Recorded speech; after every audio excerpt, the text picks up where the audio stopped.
提起江西景德鎮，大家最先諗到嘅一定係瓷器，但原來景德鎮嘅茶都係相當之有名嘅喎。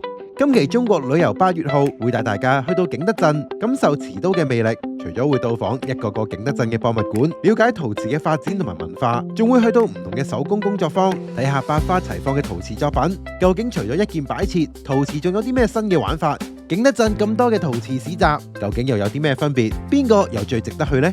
睇完陶瓷，仲會去品味景德鎮嘅浮梁茶。原來以前浮梁茶嘅名氣比景德鎮嘅瓷器更加大，甚至浮梁古城仲係曾經管係景德鎮添。究竟呢啲古城而家又有啲咩玩？又有啲咩地方可以了解呢一段名茶嘅故事呢？名茶同瓷刀之名又點樣影響到景德鎮嘅傳統同埋新興美食？咁就要留意今期中國旅遊8月號藍白紅景德鎮嘅主題故事啦。